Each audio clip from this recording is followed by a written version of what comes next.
Every year, Victory Road is hosting a tournament called the World Cup, where teams are playing against each other to try and see which one is the best. And this year, Spain was able to take home the title. Another team that is traditionally very strong in these tournaments is Japan. They won the World Cup last year, and also this year they were the favorite to take it home again, but eventually they fell in the top 4 against Australia. And a couple of weeks after the World Cup was over, Japan and Spain decided to have a friendly match in a 5 versus 5 just to see what could have happened had Japan made it to the finals. So yeah, we will have a look at what those games are like. I will be commentating them together with Talon, and yeah, I hope you have a lot of fun watching them. So let's have a look at game 1 of the Spain versus Japan friendly. The two previous champions from the 2024-2025 Victory Road World Cup, but they didn't get to play in the bracket at any point, so it's exciting. We'll get to see them here. Let's maybe have a closer look at the matchup that we will have for match 1. We still are waiting for teams to be shared, but we already know the players, of course. It's going to be Tabu against Viera. Shoma Honami, we talked about him already in the intro a bit there, but of course, being a world champion, of course, sets him apart a little bit from all the other players here that we will see today. Besides, of course, Shohei, who will play later, who's also a world champion. So Japan coming in with 2 world champions. And then, yeah, going up against one of the arguably best players right now. In general, I would say, a little bit under the radar, we talked about it, but going 9-1 in World Cup for Spain. Just have to repeat that one more time.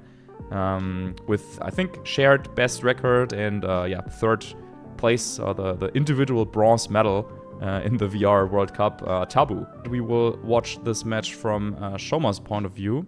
And now we are actually ready to hop into the game, so yeah, why not give ourselves the full experience here with Shoma's point of view going into the team preview. And yeah, it is that team with the Life Orb Raging Bolt that you were already kind of able to dissect from his point of view here. But yeah, seems to be a Incineroar Rillaboom based team here from Shoma, but a very, very different build from what we're used to seeing with the Choice Specs Chiyu and the Ogerpon Wellspring. Yeah, I noticed that on Team Preview, it's actually Grassy Glide, Ogerpon, Wellspring. We see that pretty commonly on the Heart Flame, but I don't think that's as common. I might have misseen it. We'll try and confirm during the battle, but yeah, I think honing in on the Chiyu, it's really interesting. We see the Life Orb Raging Bolt, which is offering a lot more initial damage than most teams are used to seeing from the Raging Bolts. There's been a couple Booster Energy, a couple Life Orb, but very rarely have we seen on a more balanced composition the Beads of Ruin plus Life Orb Raging Bolt combination. Those Thunderbolts, if they're Terra Electric, and those Draco Meteors are going to be doing a lot of damage to anything neutral, getting pretty close to a knockout. I'd imagine it even gets the Amoonguss, but like we said, it is the Fairy Amoonguss that Tabu has switched to from the original team that Nils brought to EUIC, so could be pretty critical there. And then, yeah, we didn't lock in on the Flutter Mane, whether it's I'm going to assume it's the Icy Wind one. It pairs really well with the the Speed Booster Icy Wind. It pairs really well with the Choice Specs Chiyu. But yeah, could have Taunt, could have Thunder Wave. That could definitely sway the battle, as Tabu has a lot of Pokemon that try to set up conditions like the Spore from the Amoonguss and the Porygon 2 Thunder Wave. But yeah, we see us getting into the battle. We see the stylish, shiny Chiyu, just the really nice blue, paired up against the Incineroar and the Flutter Mane. But yeah, we see the abilities activate, and the Intimidate does activate before the Rillaboom's Grassy Surge activates. So telling of the speed interaction there, as we see a boost on the Flutter Mane. I think we can safely assume it's the special attack based on the team preview. Yeah, right. So finally, we're getting started here. It's Japan versus Spain for the crown. It is Tabu versus Shoma. And yeah, already with this Choice Specs Chiyu, a lot of offensive pressure already exerted by Shoma here in this particular position. Because, yeah, Incineroar, of course, having a great natural typing against it, you really don't want your Flutter Mane to take any powerful hits. Now, this is a Flutter Mane that has Shadow Ball, so if Chiyu decides to, for example, go for a Terra Ghost, that probably wouldn't be a good idea against these two Pokemon, so we can probably assume that there might be a little bit of a trading off Fake Out. But no, it seems like Tabu wants to play it a little bit more defensively. Heat Wave going off from this Choice Specs Chiyu, but as you pointed out, Incineroar, very, very speedy, gets off this parting shot before Rillaboom gets to move.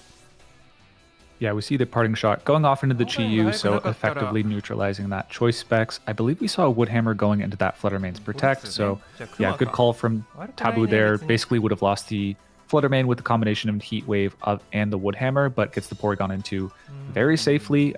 Not sure. I think it was the special attack boost. Yeah, sorry, yeah, I think it was the Heat Wave that proc the animation on the Fluttermane, and then Rillaboom just got to move now with the Woodhammer into it. So, yeah, I think the speed order is Incineroar is faster than the Rillaboom. And now, yeah, Porygon joining the field, actually quite difficult for Shoma to remove. I mean, you can continue to go for some Heat Waves in this position, but also looking at the Pokemon that he brought, I mean, where's Urshifu on this team? That would be, of course, a great Pokemon to have with Rillaboom and Incineroar to take on a Porygon. Yeah, like, I feel like there's just not so much damage coming from Shoma right here, and he has to reposition a little bit because, yeah, both the Chi-Yu with a reduced special attack and then also Rillaboom was intimidated. So yeah, switching into Incineroar, of course, if you can get a knockoff on this Eviolite, then that would make dealing with this Porygon much easier. Yeah, we're going to see a Moonblast come out from the Fluttermane, doing a lot of damage. I think with the Terra Fairy would have come close to knocking out the Chi-Yu, but yeah, Tabu didn't opt for it here. The Fluttermane taking a little less than 50% critically from that Heat Wave as a follow-up Terra Blast will knock out the Chi-Yu. Yeah, just a big damage dealer on Shoma's side. Knocked out with the Incineroar now coming in. Obviously no Fake-Out pressure active onto the Fluttermane, but can get it onto the Porygon 2, or more threateningly, the knockoff to remove its Eviolite and really limit its defensive capabilities. Yeah, and already I have to say this is not really looking that good for Shoma. Losing the Chi-Yu right here, and of course now he got rid of all the attack and special attack drops on his Pokemon. But yeah, I think he has to switch in Ogerpon here. And then, yeah, well, having Ogerpon and Incineroar, they can deal with Fluttermane, but this Porygon could just go for the Terra Flying as well, and that has really, really great coverage with Terra Blast on the remaining team here of Shoma. So yeah, already looking quite difficult here. Ogerpon will be switched in, and maybe we can try and see if it is that Grassy Glide variant that you said it might be with a Rillaboom on the same team. Yeah, unfortunately don't know the kanji myself. We're going to have to go off of PP here, but 20, I think that's probably Grassy Glide. I don't think Woodhammer has that much, or Power Whip, or Horn Leech, yeah, maybe. But yeah, I like that you pointed out the Terra Blast and the Porygon 2. Definitely really overwhelmingly offensively threatening into both the Ogerpon and the Rillaboom in the back. Thankfully, you have Fake-Out pressure active this turn to where you can at least delay that a little bit. But yeah, with the Incineroar in the back and all physical attackers, it's going to be really a pain to deal with this Porygon 2 that can consistently heal from the grassy terrain and also recover. Yep. Now, of course, if it wants to go for that Terra Flying, it would lose that recovery from grassy terrain. But yeah, Tabu is a player, like, even if you identify, well, there is a big win con there on the board with the Porygon, he's not going to risk, I don't know, losing it to some Ivy Cudgel crit or something. Yeah, just swapping in to Incineroar, doing so much damage once more with the Moonblast. Yeah, just showing how powerful this special attack booster is. And Ivy Cudgel lands its mark there, KOing Incineroar, and yeah, giving a little bit of a win there, I would say, for Shoma, who now is also able to parting shot off of this Fluttermane. And yeah, it's gonna make it a lot less scary, but another Moonblast dealing so much damage to this Ogerpon. All of this is damage that will be very, very hard for Shoma to recover. Yeah, the Incineroar now gone, so no more Intimidate active. But like you said, just a really smart call from Tabu to withdraw the Porygon. Identifies that this Pokemon could probably be the Pokemon that ultimately wins him the game. Gets, unfortunately, doesn't draw the Fake Out at that turn, but does get a lot of damage into the Ogerpon, which is important in that if it goes for the Terastallization later in the game, you have it a little bit lower so that you don't necessarily need that super effective attack to take it out in 1 or 2 hits. And Porygon joins the battle once more, and well, of course, Fake Out is active now, and Porygon does not have Protect. This is, I think, this is a little bit of a risky turn, because, well, Tabu could opt to go for the Terra Fairy to maybe still get the KO on this Ogerpon, even with a -1. But yeah, if you're Shoma, you definitely cannot allow this to happen. So you could counter this by either going for a Spiky Shield maybe for some more recovery, or by going for the Terra yourself, getting the special defense boost. And it seems like that is what Shoma opts for.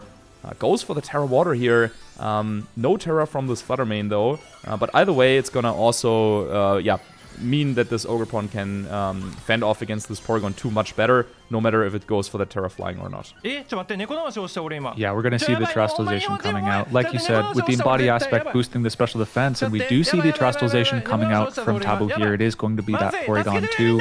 We're really hoping to see a Fake Out, ideally from Shoma here, just to lock that slot down for one turn. Of course, the Incineroar parting shot at last turn, so the Fake Out active on the Rillaboom. But yeah, we're going to see the Fake Out comes out into the Porygon 2.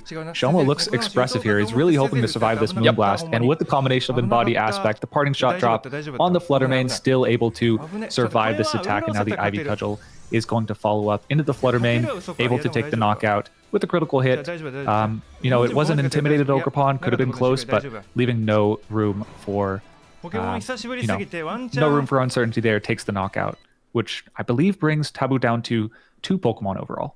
Yeah, big play there by our 2015 World Champion, by Viera, going for the Terra on a low HP Pokemon, just barely surviving the hit. And now, all of a sudden, it's Shoma who has the lead here, being up 3 versus 2. Of course, Porygon is quite low, but there's no Trick Room up.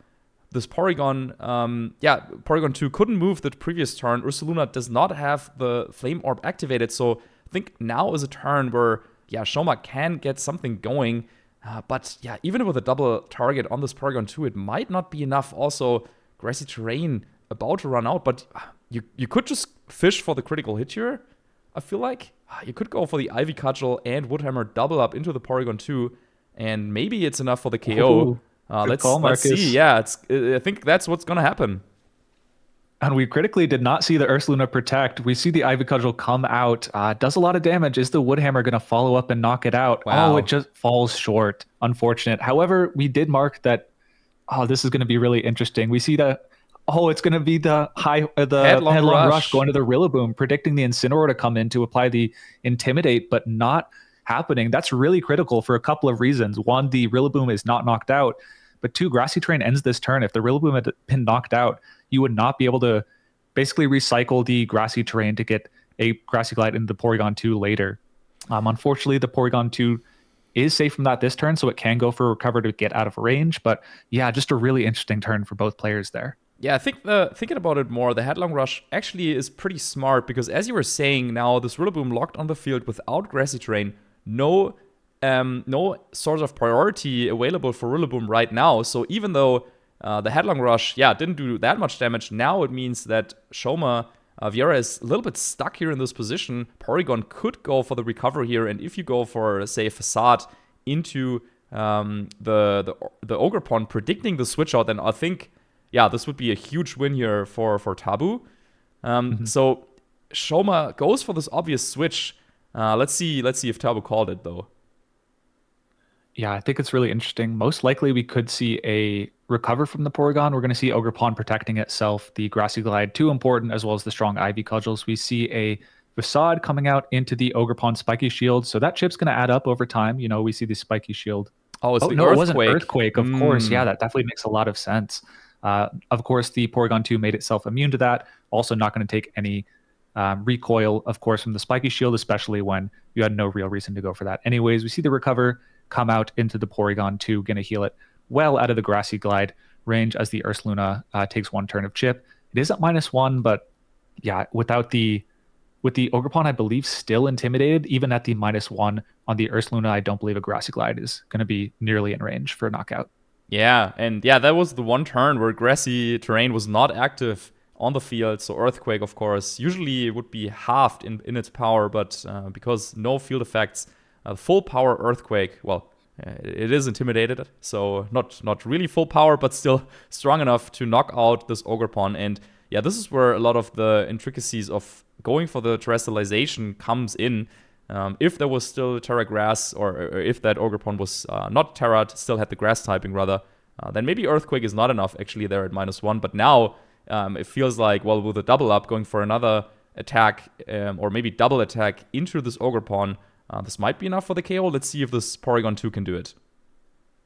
Yeah, gonna be a knockout into the Ogerpon. I don't think, Tabu was checking the attack boost and the special attack boost, but ultimately, it does take the knockout. I didn't quite catch if it was the special attack or the attack could sway whether that's going to be a knockout or not. But yeah, gets the fake out onto the Ursaluna, does a reasonable amount of damage. I think Tabu just really didn't want to allow his protect to not be active on the next turn. But yeah, this Porygon 2 is definitely going to be a real beast for Shoma to knock out, even if he's able to correctly identify whether the Ursaluna is going to try and protect to try and survive a Grassy Glide, whether he needs a crit or not to actually take that knockout.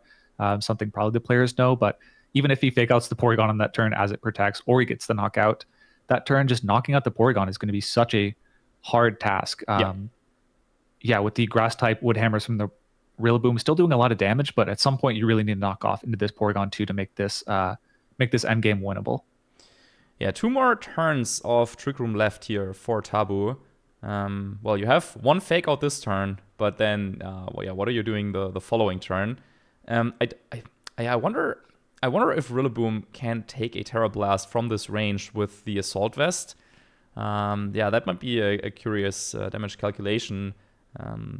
But if Porygon 2 can get the knockout there, I think then the game is pretty much over. But one way or the other, you have to stop this Ursaluna from moving.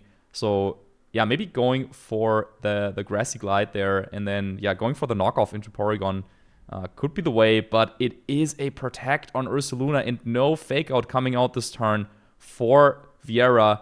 Instead, anticipating that once again Tabu was going to let his Ursaluna be open for attacks, but nope, this time correct call from the Spanish player. Terra Blast into Rillaboom. Well, not quite enough. Let's see there. I mean, there's still 1 more chance for this Grassy Glide to KO Ursaluna potentially.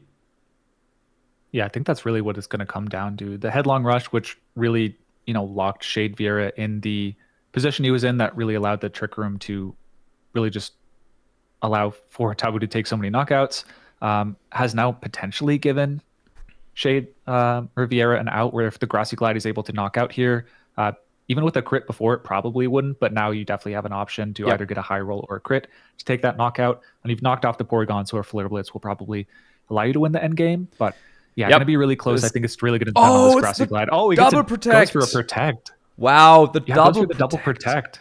And then it's going to be Terra Blast into Rillaboom to knock it out, so there is no Grassy Glides coming up the following turn. Wow, so Tabu was sure that Grassy Glide was going to KO Ursaluna from this range. Terra Blast comes out. It is enough to knock out Rillaboom, so now it's a 2v1. Well, Incineroar maybe still has the chance for a crit against this Ursaluna, because Flare Blitz is going to come out. This should knock out Porygon 2. Yep, now that the Eviolite is removed, and now Trick Room is over. So if Incineroar, will attack first before this Ursaluna outside of Trick Room, then there might still be a chance for Viera if he can get this critical hit on the Flare Blitz. But even the critical hit, I don't know if it's going to be enough. Yeah, it really depends on the training of this Incineroar, whether the Flare Blitz takes a knockout here. But man, just such a double protect on Tabu's side.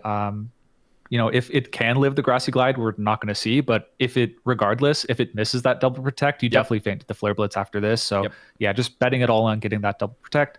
Fortunately gets it. Now it's going to come down to this. Is this Flare Blitz going to knock out the -1 Ursaluna? Flare Blitz from Viera going into Tabu's Ursaluna, not a knockout. Looks like with a critical hit would have been able to get there, but just falls short. Now we're going to see the follow-up Headlong Rush, knocking out Viera's Incineroar, allowing Tabu to go up 1-0 in this best-of-3 set, Spain versus Japan. Wow, and even though in the end it is Tabu who will come out on top, definitely gotta give credit to Viera how he handled this game, because it looked so bad for him after the first couple of turns. We saw this Chi-Yu going down without really doing too much. We had this amazing Flutter Mane over on Tabu's side with a special attack booster just doing so much damage to Ogerpon. But then Viera identifying, okay, this is the one turn where I need to go for this kind of Hail Mary Terra Water on the Ogerpon. Getting the special defense boost allowed it to take Moonblast, and then it just fired back with Ivy Cudgels left, right, and center, and making this game really, really close. But in the end, Tabu finds this positioning with the Porygon 2 and the Ursaluna under Trick Room, getting that double protect very, very crucially, allowing him to take the game 1. Yeah, it was also just a series of really aggressive plays with the Ursaluna. I think the second turn of Trick Room a little less aggressive, but the first one leaving your Ursaluna open to a knockout while you try and set up the Trick Room. Definitely a pretty common 50-50. Well, not necessarily a 50-50, but a really important decision that Tabu took a risk there and was not punished in the slightest for it. And then the next turn, he actually went for the headlong rush in the Rillaboom, which I don't think anyone was really expecting, but actually did leave himself susceptible to a Woodhammer, knocking it out if it actually had stayed on the field and had Woodhammered into the Porygon. So just a lot of really critical decision making between both the players. I'm interested to see whether they stick to the same game plans in this game too.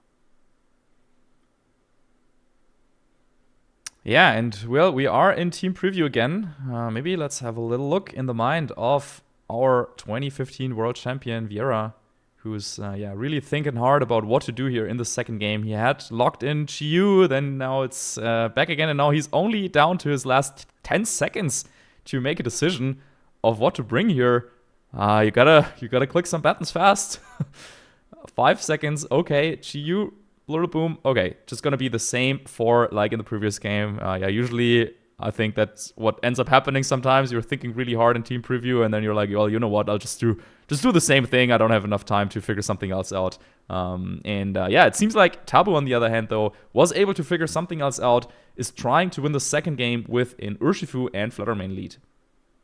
Yep, the Urshifu critically threatening a Surging Strikes into that Chi-Yu for a knockout. If it doesn't go for a switch, also close combat, probably a little bit safer given there's an Ogerpon on Shoma's team. You definitely don't want to be swinging into that with the Surging Strikes, but of course that leaves you a little susceptible to the Woodhammers and many Grass type moves on the team. But yeah, we have Fake Out active on the field to really neutralize that Urshifu. I believe it's the Water type, so not going to be able to tear out of that. Yeah, I mean, Urshifu definitely also kind of shows us that maybe for this game, it's not going to be a Trick Room-centric game plan coming in from Tabu, but let's see which Pokemon is coming in. If it is neither Porygon nor the Ursaluna, and yeah, it is Incineroar, so now we get a little bit of confirmation. Incineroar, of course, being too strong, I would say, you definitely have to bring it here. And just going for the Protect, so very just slow and methodical play coming out by Tabu. Wants to see what does this Chi-Yu lock into, doesn't want to take too much damage, and I think with this play, yeah, there was never really any risk for Tabu. But yeah, still, Chi-Yu with the choice specs just very, very strong, doing almost 50% to this Incineroar. Yeah, pretty much a sure knockout with the Heat Wave and high horsepower combination and into that Incineroar. If you want it, of course, Fake Out.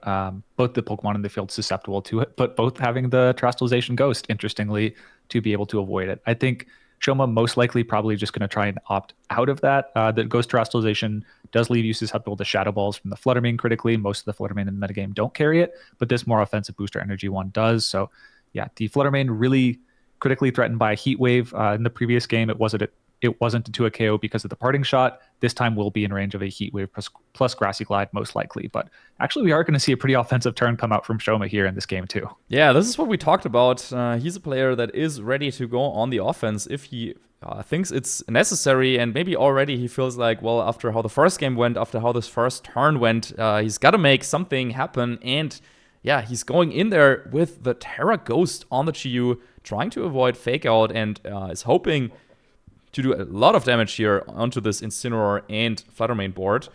Now, of course, there is a chance for like a Shadow Ball, but let's see. Fake Out into the Chi-Yu and then also followed up by Moonblast. Chi-Yu takes it, no special attack drop, and Heatwave double connects. Big turn for Shoma. Absolutely, so much damage. The Incineroar now easily in range, well, maybe not easily, but most likely in range of another Heat Wave. Going to be a little bit close after the Grassy Terrain healing, actually, but yeah, we have the Ogerpon, which entered the field, which critically, as we mentioned in Team Preview, might have Grassy Glide, which would just allow for a really easy Grassy Glide plus Heat Wave.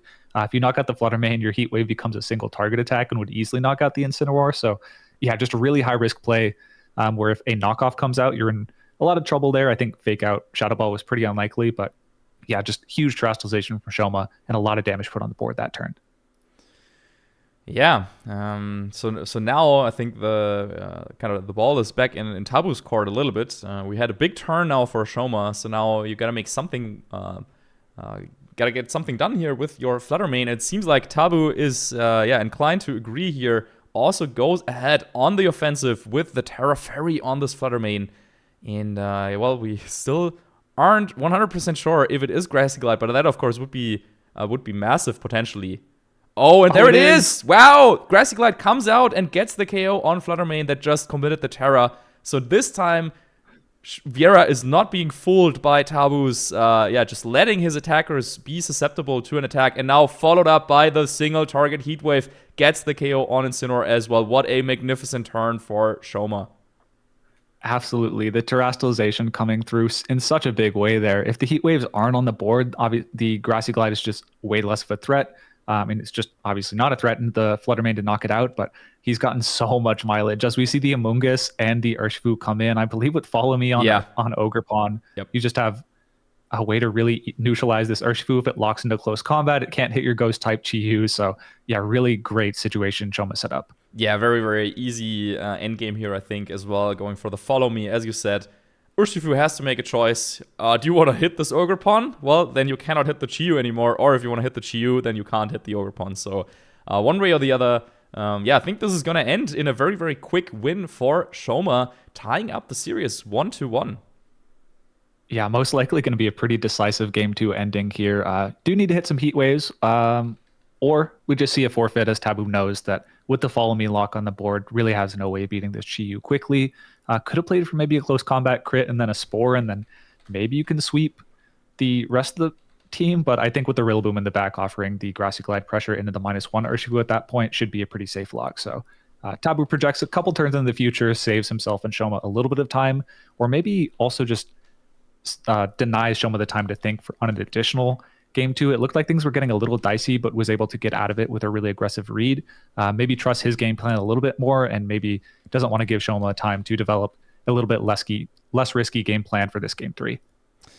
Yeah, and now, well, it's coming down to the wire here. The series tied up 1-1, and Shoma just showing that, well, he maybe lost the first one, but he is not to be ruled out so quickly and so easily.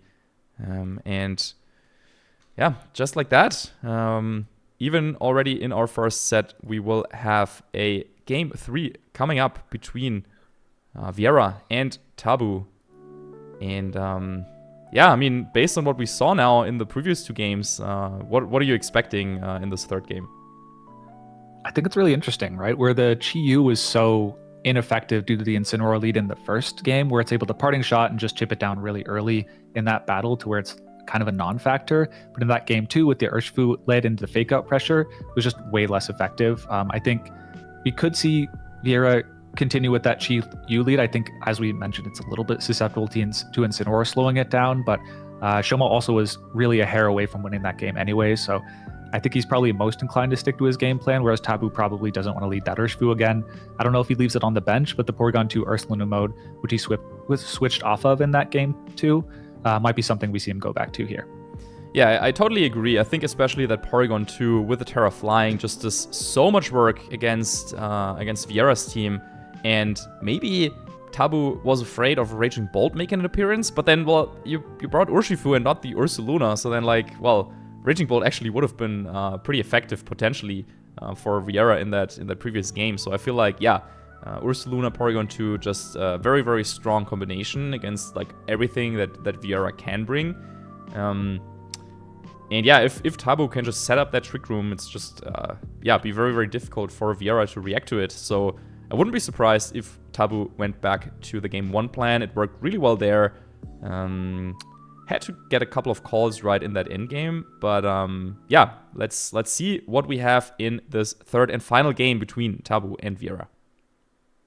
Yeah, still a switch up on Tabu's side. We see the Incineroar led with the Porygon 2 instead of that Fluttermane, which was offering a lot of damage early. Might be an indication of the Ursaluna in the back. Definitely a more defensive, less susceptible to one-shot lead on Tabu's side. Really didn't like how that damage was being dealt out early on.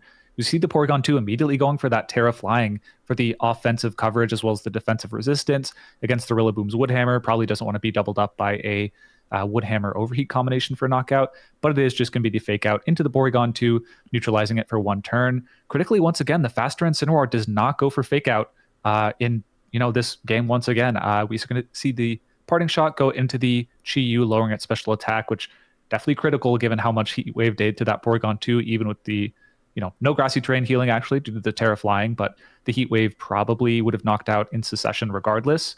But now going to be a little bit less certain. You probably need to swing with a Heat Wave and a Woodhammer, but oh, that's an interesting bring in the Amoonguss. What do you think about that, Marcus? Yeah, I was thinking about this as well. Well, you have the faster Incineroar. You could have gone for like a Fake Out and Trick Room potentially, but there's always the threat of Terra Ghost on the Chi-Yu. So if you go for Fake Out into Rillaboom and Trick Room, then next turn you can Parting Shot Chi-Yu. But what are you bringing in against these? Incineroar is the one Pokemon that you want to have on the board against Chi-Yu and Rillaboom.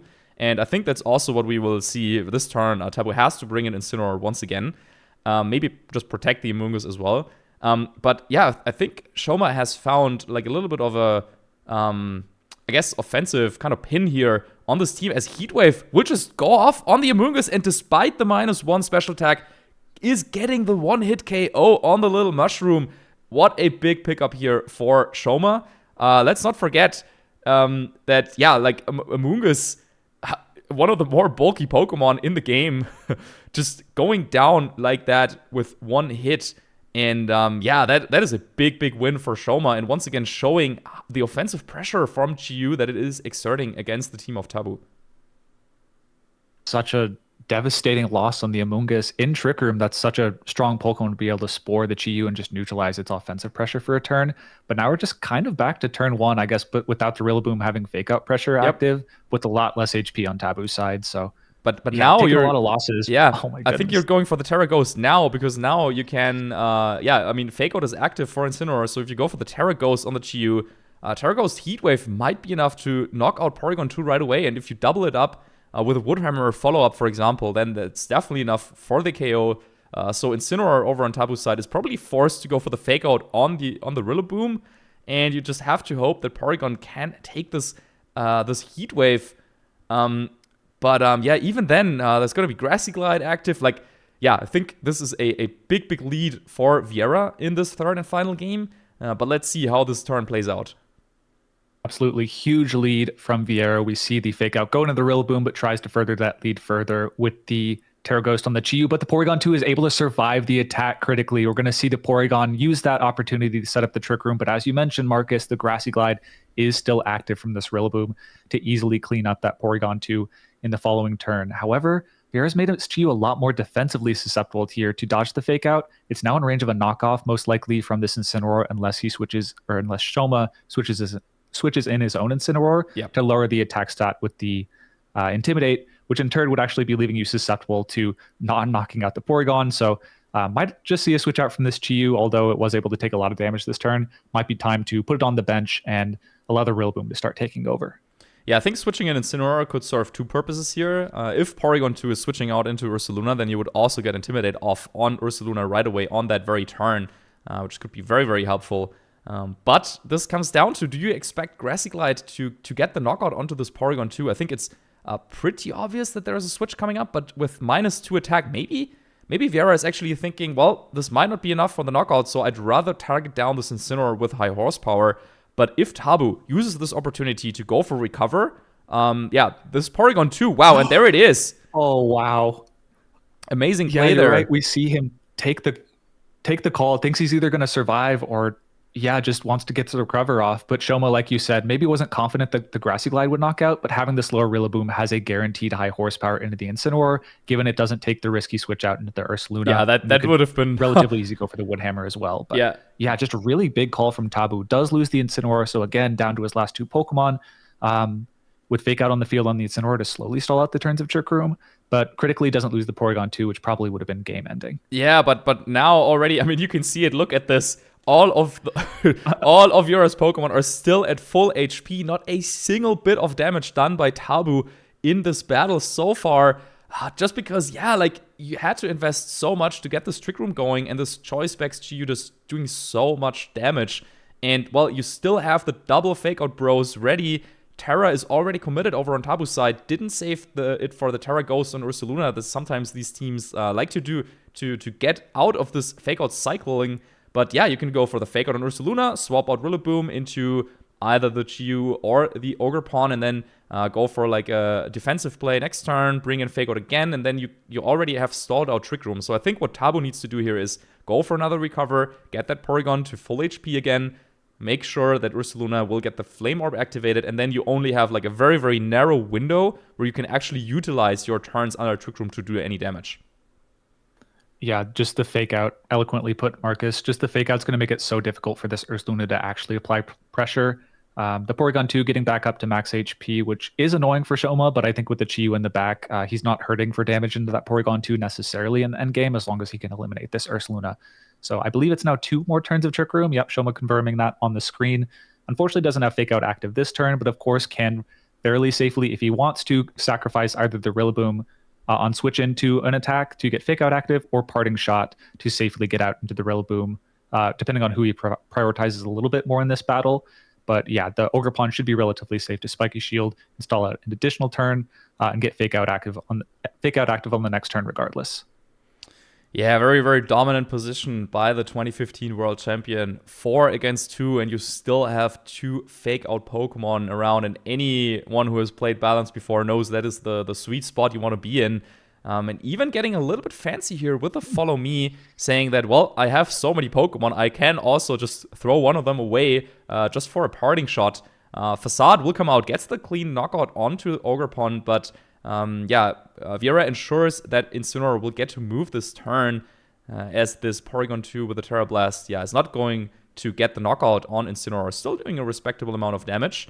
Maybe setting up for a KO for this then -2 Ursaluna later, but smart play there. Giving up Ogerpon means that, you get the Parting Shot off, so that's going to be another damage reduction. You could bring in the Chi-Yu and one of the Fake Out Pokemon then to get off a big attack from Chi-Yu on this Porygon. And then you still have another Fake Out partner waiting in the back as well. Yeah, I think how you get to this end game is there's probably a number of different ways you can navigate to get out of the Trick Room here. Shoma opting to sacrifice the Ogerpon, prioritizing the Parting Shot, maybe a little bit telling of how he's planning to play this end game out. Maybe focus down one Pokemon, basically ignore the other with its attack stat dropped. But now with Fake Out active, I think Tabu's only hope is probably a miss from Shoma, but I think he might have gotten into a situation where he can relatively safely just go for Fake Out Dark Pulse for the rest of the game, and then clean up the Ursaluna in the back with the Wood Hammer. Yeah, there's going to be an Ice Beam. Wait, no, we didn't. Okay. Okay, yeah. We actually did see the Heat Wave. Yes. No lock into the Dark Pulse, but we do see a burn onto the Porygon 2. Yeah, I think Tabu identifying, look, if this Chi-Yu is able to get 2 turns of damage off, I'm going to lose this game pretty much regardless with the Rillaboom in the back to knock out the Ursaluna. So let's roll the dice a little bit, try and mitigate the ability for the Chi-Yu to attack just one little bit more with the Ice Beam, 10% freeze chance. Unfortunately, doesn't get it. Well, but let's not forget that also Viera kind of mitigated his own attacking capabilities a little bit by clicking Heat Wave, but it does double connect. Just like in his Worlds Finals, I will always remember him sitting there with his Heatran, clicking Heat Wave, and like clapping his hands every time it double connects. It double connects here, probably for the win. Incineroar follow up with Flare Blitz. Ursaluna goes down, and Viera brings Japan ahead 1-0 in this Clash of the World Cup winners. It didn't look really good, I have to say, after the first game, but Shoma showing that he is a world champion and a very, very capable trainer, taking it. And yeah, you can see they're very, very happy with his performance and with his Chi-Yu as well, I would assume, as it hit those important Heat Waves in the end game when it was really needed. And with that, Japan goes up in this Clash of the Champions and is taking the game over Tabu. Well done there, but I have to say. Yeah, absolutely. The Chi-Yu, not really that common in the metagame, especially on balance compositions, but Viera just showing it to its absolute max potential there. We saw how dominant of a game 2 it had, and then game 3 honestly had a pretty similarly strong performance there. And as we just saw, Viera taking the first set over Tabu, bringing Japan in the lead in this. Thank you for watching today's game. Make sure to leave a like and subscribe if you haven't done so already. And I'll see you soon for some more Pokemon action.